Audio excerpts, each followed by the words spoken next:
All right, guys, hope you guys are doing fantastic. Want to give you guys that good detailed video that we talked about last night. A little bit of an update though before I start working. Just talked to Chris, and they're still waiting on a meter can, and it's not DR Horton, it's not Chris, it's FP&L. There seems to be no rhyme or reason for where and how they're hanging meters or getting their vendors to hang the meters. So we're still waiting on meters for multiple houses, not just yours, multiple houses out here. But we'll keep on it, and he'll keep on it, and you know, when we get the meter, they'll do the hot check and we'll move forward. But with that being said, the final grading on your property, he's going to start working on that, because that's usually after all of that. There's a whole sequence, of course, they go through, but he's going to start getting ahead of the curve on some other things too, so that'll keep us moving forward. So let me get this thing turned around, and we'll go inside and we'll do some detailed videos for you guys. All right, again, we don't have a meter can like we don't have on some other houses here as well, but he's going to start working on getting this final grade done. That's part of that'll be inspected as well, but we have to have a final grade before we can lay sod, irrigation, you know, the landscaping, all that sort of thing. So all that's got to be done yet. He's going to get on that now. So let's go inside. Hope you guys are doing fantastic. All right. We're just going to leave the door open because we try to keep some light coming in here. So anyway, we're going to look, you know, we've already looked at the tile, the baseboard, the trim, but I'm going to try to do some detailed videos of the specific rooms for you guys like we talked about. And the one thing that I did notice as I was walking around last time I was here in the kitchen, and I got to looking at it a little bit deeper in the house here, is the amount of receptacles that are in this house. Now, I'm not sure, there's a minimum required per code. It's 12 to 15 feet, I believe it is. Around wall spaces and stuff, but I'm not real sure why you have so many receptacles. Not complaining, that's for sure. Almost looks like a couple were added. Maybe Palm Coast has got a code like that, I don't know. I haven't asked Chris about that yet. I'm not sure if he would even know, but definitely this front office, let me back up here so you guys can see it. This is quite a bit of receptacles. You got 2, 3, 4, 5. That's the ground plate. You'll never open that up, and that's for inspection purposes only. All right, you got a couple there, of course. And you also have the one on that little angled piece of wall right there too. So there is a ton of receptacles in this front office. But let me back up so you guys can see the whole room as I walk in, now that we got that discussion out of the way. Okay.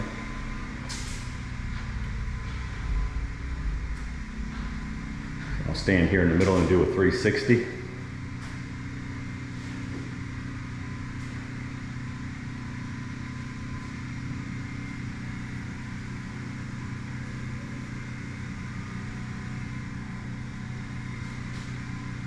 I'll do this in every room for you guys. Okay. And if you look at the ceiling, these are all, of course, braced for fans. You got the center light and everything. We pull that down, that's all been braced for a fan. So you got that. Your supply, return, your AC ducts in here. And all that up there for the light is all framed in, so it'll definitely support a fan. I think they're rated for about 150 pounds. You'll have a single switch, because most of your new fans have remote controls. So you turn it on, just use your remote. That's what most folks do. Like I said, probably 90% of the fans you see anymore have remotes anymore. All right, walking into that second bathroom. All right, we're just gonna kind of pay attention to the room here a little bit. Of course, we got our tub and all the hardware there. Now the receptacles and all in here, you have your normal one right there. That'll be part of your GFCI circuit. There'll be a mirror right there, so that's about the only room you got, and you'll have a light and a fan switch right there. Okay, let's see what else is over. Maybe there's one on this wall. We got our linen closet, of course. Okay, no receptacles on this area here, which you really don't need them for anything. But then you got the back side of the front bedroom. Here, let me get my light on. Hold on a second. Give you guys a good look. See here. Ooh, let's see what we got here. Hang on. Keep hanging. Get my light up here on my phone. There we go. There we go. Just keep it on. You can see that. I mean, for a linen closet, it's not a bad size. It really isn't. So, okay. All right. There'll be a little bifold door right there. Okay. So your front bedroom here.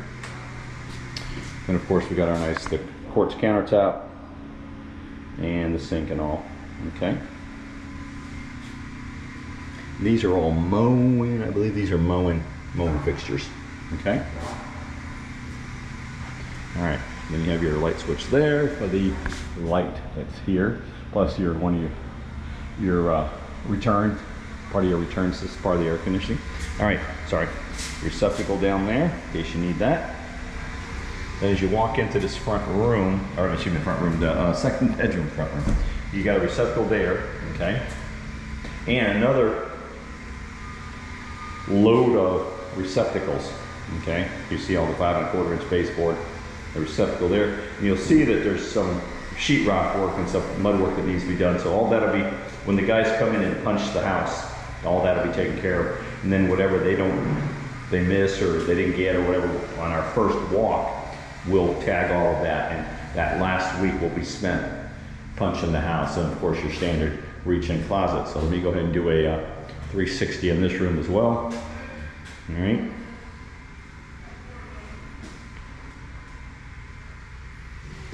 And those windows, those are MI windows, MI brand windows, very good windows. You know, the old adage people say, you know, they talk about builder grade windows, high-end windows, impact glass, lots of different types of windows, but MI windows are very, very good windows. D.R. Horton uses them, and some of the other builders use them as well. Let's see if there's anything, a receptacle behind this door for any, yeah, usually not, no, there's nothing back there, okay. All right, so there's your switch for the light up top. Again, for your ceiling fan, that'll go right there. Okay, supply and return for your AC. Okay. Coming out here into the front hallway, you got a receptacle there, of course. On that wall, the left side as you enter, all your different switches for your lights and fans and that the kitchen. I think there's some kitchen, three-way kitchen stuff there. Now another, and in the living room, there is a ton of receptacles. Again, one there, one over by where the TV might be mounted. So you got plenty there. You've got your dining space, or what they consider the dining space. I've seen people use this. A couple of our clients have actually made an office space out of this. It works out really, really well for that. A receptacle there, receptacle over there near the return, the big return for the air unit. Then you got two can lights above where a dining room table might go, okay? You can see a better look on this tile too. That wire hanging out of the wall over here will be for your thermostat, okay? And we'll go look at the AC unit. I believe the AC unit's actually been installed now. Of course, we got our floor receptacle there in the center. Now, if you need me to, what I'll do is I will paste that off just so we know. I'm gonna paste that off real quick.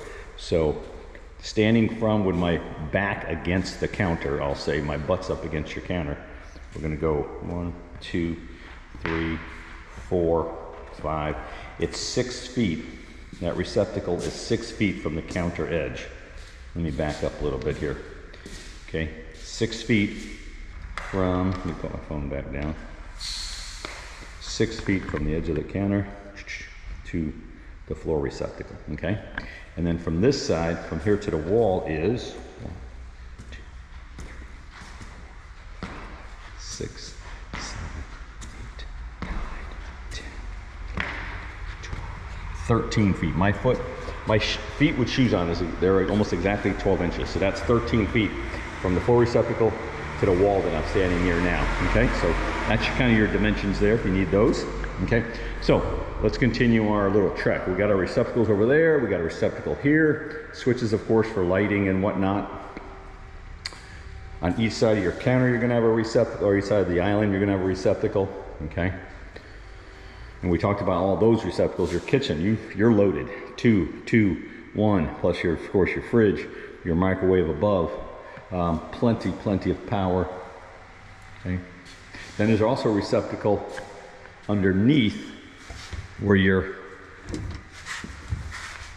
garbage disposal will plug into right there, okay? Actually, no, look what they did. I think they might have hardwired that. That switch goes there, but it's not, unless that powers. We'll find out on our first walk. Oh yeah, there's the plug for it right there. So I wonder if that switch, yeah, it's upside down. That switch is gonna be, that receptacle is gonna be controlled by this switch. Let's see, it's upside down. That usually indicates that it's controlled by a switch, okay? All right.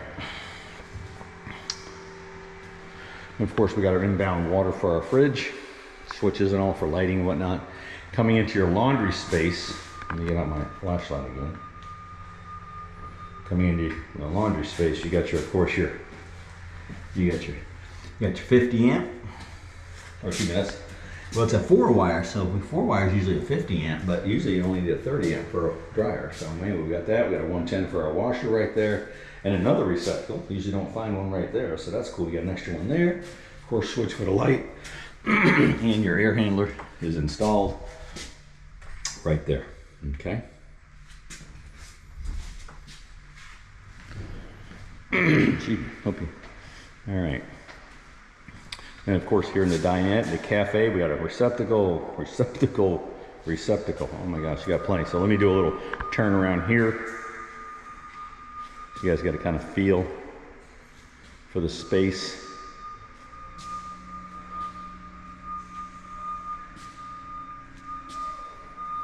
There we go. Perfect. All right, coming into the back bedroom. And you got, we'll go in here into the back bedroom and the back bathroom here. Again, coming in, you got a receptacle there, and plenty in here too. There's that. Usually you see one receptacle right into that wall because they don't have to put that many in. So it's interesting that you have that many receptacles. Every room in this house has tons of receptacles. I almost want to say that. Like I said, they added some. So anyway, let me do, I'm not sure how to do a ramp. Let me, instead of doing, because this room's kind of different shape here. Kind of a smaller square. Let me just stand back here and let you guys see this room. Going around in circles isn't going to be the right way to do that, of course. Smoke alarms, lighting, again, that'll hold a fan. Make it to the side so you can see this. And your smoke alarms will be in the bedrooms, outside the cooking space, all hardwired on their own circuit, with battery backups. Okay, when one goes off, there's a receptacle there in this little back hallway space for the bathroom. All of them will be hardwired. When one goes off, they all go off. Okay, so same scenario here. You got a receptacle. There's where your lead GFI is right there. You can see it. Okay, everything else will be downstream from it. Okay, you got your fan, your lighting. Okay, and any receptacles over here? No, nothing on that wall. Okay. All right, let me back out of here so you guys can see it. Okay, we'll go out in the backyard and look at that as well for you.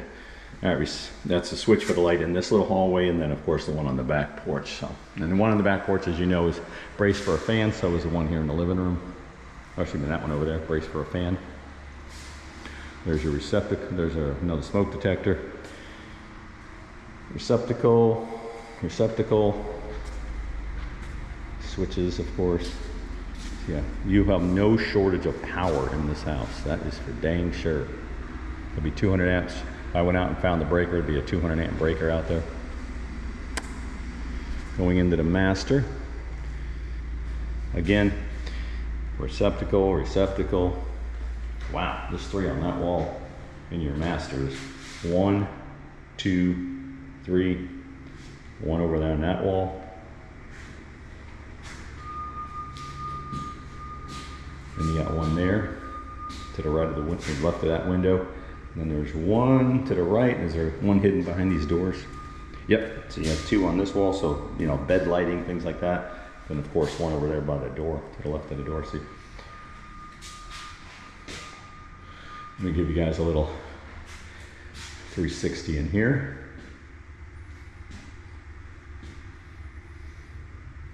You're gonna have to get out your cup of coffee, guys. This is a long video. But this will bring us completely up to speed on everything that's going on in the house. It's really far along. If they'd had the meter, man, we'd see all kind of progress on this house. Hell, the carpets would probably be in by now. But we'll keep our fingers crossed on these meters. Chris said he's got about a half a dozen right now without meters that are supposed to have already had meters. All right, walking into our closet space. All right. Got some more. This is that attic space access. That's really not for you guys. You got a supply, of course, keeps air circulating in your closet. That's not really for you. That's just so they have access to put up insulation in some of the larger homes and some of the homes with areas that you can't get to when you blow them in so easily from the garage, okay? Is there anything there? Use it now, there's no receptacles in here. Now, what I tell folks is if you had an electrician come in, I don't know if I can see, you guys can see, this is a pretty good sized closet. You guys put some shelving, some of those cabinetry and everything in here, it'll be pretty phenomenal. What I do tell folks is if there's a receptacle somewhere close by, you can piggyback it off the back of this. All right, nothing there, let's go inside. All right, let's see if I can get you a little look inside. Again, with this closet, you got your supply for the air conditioning, got a light, of course, and of course your switch. So this one's a little smaller, of course, as we know, but if there's a receptacle close by, you can actually piggyback it. So if you want to have a little charger unit somewhere in one of your closets for appliances, shavers, what have you, like that one right there could be backed up. You got one over that sink.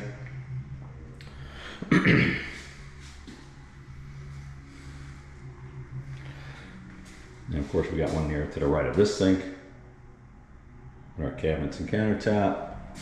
Yeah, we've already seen the tile work. And they did a nice job on this tile work. You know, the grout lines are clean, the tile's smooth, it looks like. We'll know more when we get the lights on. We'll be able to see all of that. And when we look the house over, I'll be on my hands and knees touching all of that to make sure we don't have any what I call toe nippers.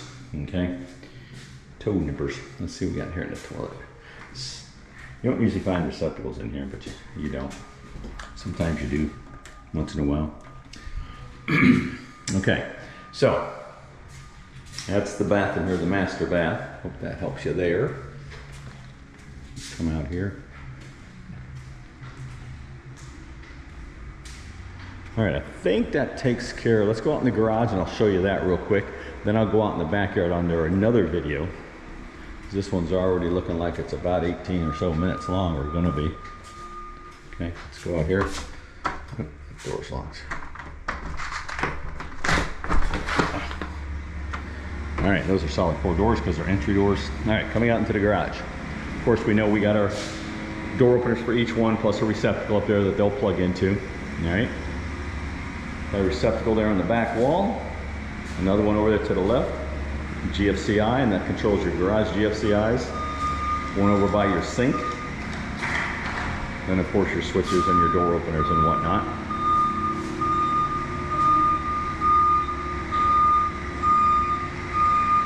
You stand here in the corner, give you guys a good look. There you go. It's a good sized garage. You guys are gonna have a lot of room here. And if you look up over here, the one thing I'll point out to you guys is that right there. That's the transformer for your doorbell. They have to leave them uncovered per code because when you hit the doorbell, they tend to get a little hot. Again, they don't stay hot because it's one time someone hits the doorbell, but they do take 110 and step it down to a 12 volt. So they do get warm. So they leave them uncovered, okay? So you always leave that in. Don't ever cover that up because it will get warm, okay? All right, let's go out in the backyard. We're gonna walk around the house on the outside, give you guys a little bit of that as well. As you can see, that's the plumbing clean out, okay? So if anything were to happen, some plumber had to come in at some future date and clear a line, that's where they would stick their little cameras and whatnot. And there's also, Palm Coast requires a second one. The city of St. Augustine does as well. And so that's a second clean out between you guys and the city sewer, basically. So that's there. You get your reclaimed water meter out there, AT&T infrastructure, all that sort of stuff.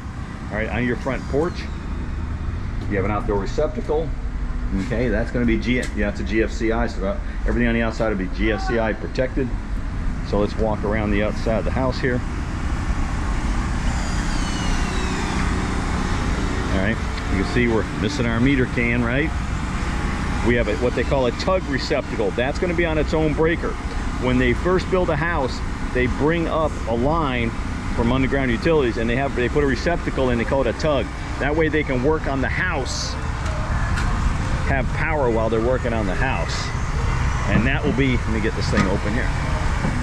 There we go. All right, there's your 200 amp breaker, okay? That's the main break for the house. They're outside for fire safety. So firefighters get here, if the house has got trouble, they can click it off, all right? There is your 20 amp GFCI. That's this tug breaker right here. And this is a Florida Power and Light. They always do this. It's a Square D product, but Florida Power and Light now I think requires those, okay? So they're already, that's on your main service coming into the house, okay? I'll leave that like that for a minute and then we'll walk around. Part of your grounding of the house for when AT&T, anybody that comes in that does any of your infrastructure, your cable, your telephone, you know, fiber optic, whatever, that's a grounding location for them, okay? That's grounded to the ground of the house. So walking on back here, we see a hose bib out here. Got lots of music going on next door to us. That's cool. All right, we got a hose bib here. You'll see all the vented soffit that keeps air flowing up through your attic space and out to the off-ridge vents. Keeps air moving. You don't want air, you don't want moisture building in your attic space, and that's what helps prevent that, okay? I'm gonna walk this backyard. I'm gonna step off this backyard so you can kind of get a real good feel for how much space is back here in a minute. Of course, we know we got this, that's gonna have screen on it. Very nice. Another outdoor receptacle there. Lights that can support a fan. Another outdoor receptacle here, and they have that. That's required by code, so that when the air conditioning guys come, if they have to work on the unit, they can pull that off and have some plug-in for their tools. But they can shut the unit off right there. It's got a blade in it. Let me show you that. This blade switch, oops, I just pulled it out. There's no power anyway. But this blade switch, they didn't have it set in. You can actually take it and turn it over, and so this way it's not functional. This way it's functional, or I mean the opposite way around. That's off, that's on. So they do that so that, there you go, so that you can just do the guys can do a disconnect, because there's high voltage in there with the capacitors and stuff. All right, coming around over here on this side, we got our dryer vent. That's your dryer vent right there. This is your hot water heater pop off. It'll come to the outside, okay? Whatever has to pop off, it goes outside. Here's your inbound water to the house valve, your outside valve, and another hose spigot there, okay? Got some emergency lights. They'll be on a switch. So let's go back and look at that backyard again. All right, gang, I just refreshed on the site plan. Yep, 31-foot backyard, 10-foot BRL, which is your building restriction line. All right, you have to stay off. That's your property line, so you have to come off that 10 feet. That's the building restriction line. So that leaves you approximately 21, 22 feet out. And I just took my foot and made a line right there. Okay, I'm standing on basically where your pool's gonna go. Pretty amazing. That's a huge amount of space. Deck, pool, sitting areas, barbecue areas. And when you're sitting on your porch, and it's the afternoon and you got a nice pool deck out here looking at that view, the sun's coming from back behind you, the front of your house, looking at that water, that's going to be pretty spectacular. And then your sun rises to the east back over here, or kind of more than likely down here, probably over in this direction. But yeah, this is going to be outstanding, guys. Outstanding. So anyway, hope this helps you guys understand your entire house, and can't wait to get you guys in here. All right, gang, I hope you guys have a better understanding of the house and get the details that you needed. If you need anything else, just let us know. We're here for you guys. We can't wait to get you in here. We're excited for you guys. We're excited to be your neighbors. Sharon's been on the Sawmill Branch Facebook page. They just had some big Halloween stuff going on. What a fun, it sounds like a pretty fun neighborhood, and it's growing, so it's gonna be really good. Get the amenity center going. We're gonna be tight in here. So anyway, hope you guys have a fantastic day. We do appreciate you helping. Give me a call if we need any more details, and I'll get them for you.